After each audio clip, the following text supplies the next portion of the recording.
আসসালামু আলাইকুম, সবাই কেমন আছেন? তো আমি আমার বোনের বাসায় ছিলাম, ওখান থেকে আমি আমার বাসায় চলে আসছি।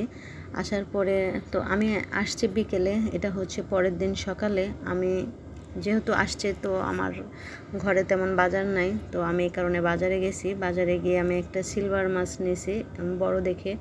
তো ওই সিলভার মাছটা আমি শুকাবো, মানে শুটকি দিব। আর আমি নিয়েছি চিংড়ি মাছ। তো ওইগুলো নিয়ে আমি চলে আসছি সবজির বাজারে।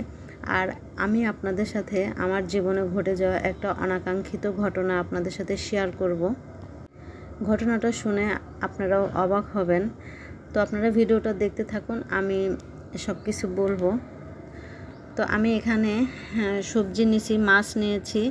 তো নিয়ে বাসায় আসছি। এখন এই মাছটা কেটে তারপরে আমি শুটকি দিয়ে তারপর রান্না করব, কারণ রোদ তো এখন তো বৃষ্টি, এই রোদ এই বৃষ্টি, এই কারণে হচ্ছে আগে মাছ কেটে একটু দিয়ে আসি শুটকি করতে। আমার মাছ কাটা শেষ, তো এখন আমি শুটকি দেব।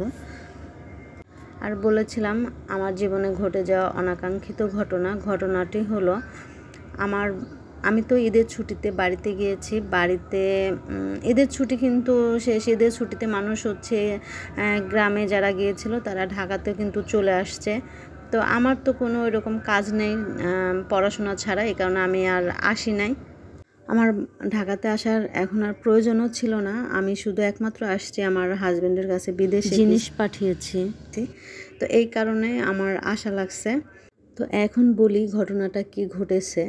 তো আমি তো বাড়িতে ছিলাম, এদিকে আমার রুমে চোর ঢুকছে। মানে আমাদের কিন্তু 3 রুমের ফ্ল্যাট। তো 3 রুমে 2 রুমে লোক ছিল, আর আমার রুমে শুধু আমি ছিলাম না।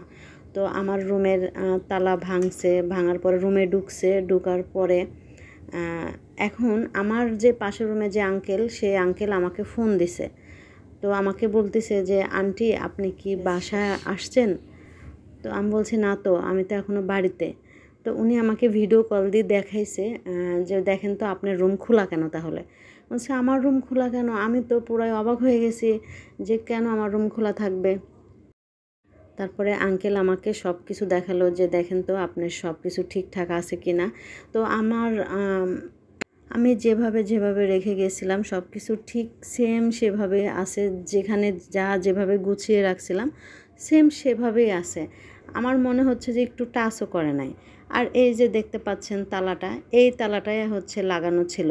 তো দেখেন তালাটার মানে কোনো কিছু ভাঙেও নাই, কোনো কিছুই হয় নাই।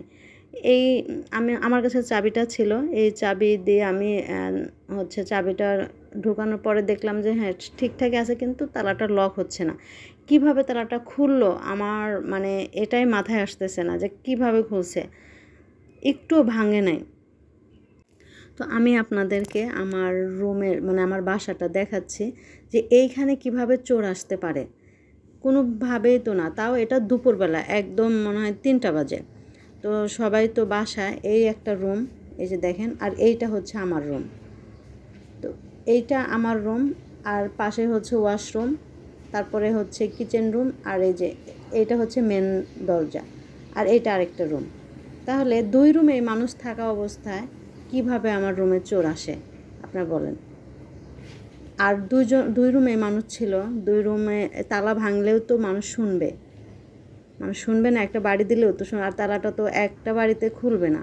কিভাবে যে চোর আসলো, কি করলো না করলো, আবার চোর আসলো কিছু নেয়, এটাও আশ্চর্য। ওরা তো যা পাবে তাই নেবে। আমার রুমে তো তেমন কিছু নাই, আমার বই ছাড়া আরও যাই হোক, একটা মানে একা থাকলেও কিন্তু অনেক কিছুই থাকে। শুধু যে একদম মানে চোরদের জন্য যে আহামরি কিছু থাকতে হবে, ছ্যাঁচড়া চোর যারা, ওরা তো যা পায় তাই নেয়। তো আমার রুমে ছ্যাঁচড়া চোরদের নেওয়ার মতো অনেক কিছুই ছিল। তো যাই হোক, ওরা কিচ্ছুই ধরেও নাই। আমার কিন্তু আমি কি বলি আমার একটা ব্যাংক ছিল হচ্ছে চোর, সেটাও নাই, হয়তো বা দেখে নাই নাকি, আমি তো বলতেছি একদম কিছুতেই মনে হয় না যে উনি টাচ করছে। আমি যখন ঈদের ছুটিতে বাড়িতে গেছি তখন আমি এভাবে তোশকটা উল্টিয়ে রেখে গেছি, দেখেন একদম সেরকমই আছে, মানে এটাতেও একটু টাচ করে নাই। আর আমার কথা যে বাসায় হচ্ছে 2 রুমে কিন্তু মানুষ ছিল। আর এই যে দেখেন আমার ব্যাগ ট্যাগ যেখানে যেভাবে ছিল আমি রেখে গেছি সেম সেভাবেই আছে। আর 2 রুমের মধ্যে মানুষ ছিল, মানুষ থাকা অবস্থায় কিভাবে আরেকটা রুমের তালা ভেঙে চোর ঢুকতে পারে? এটা কি আদৌ বিশ্বাসযোগ্য কথা? আপনাদের কি মনে হয় একটু বলবেন তো। এই যে আমি যেখানে যেভাবে যা রেখে গেছি সেখানে আমার এই যে এটার মধ্যে, এই যে দেখেন এটার মধ্যে আমার ছোট্ট একটা ব্যাংক ছিল, তো আমার সব কিছু ওই রকমই আছে।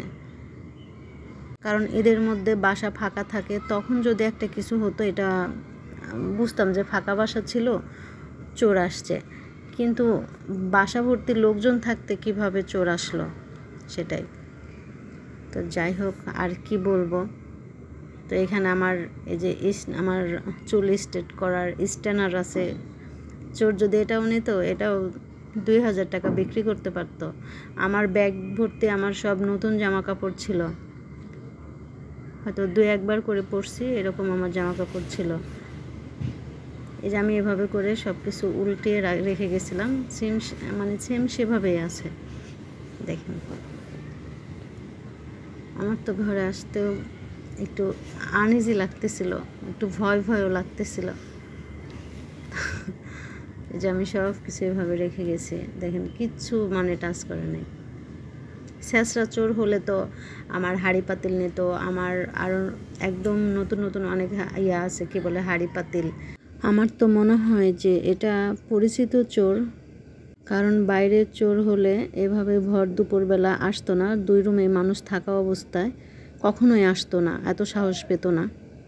যাই হোক, চোর, তুমি যদি পরিচিত চোর হয়ে থাকো, তোমাকে আমি এই ভিডিওর মাধ্যমে বলে দিচ্ছি, আমার ঘরে খাবার পানি ছাড়া কিচ্ছু পাবা না, আমার ঘরে কিছুই থাকে না, বুঝছো।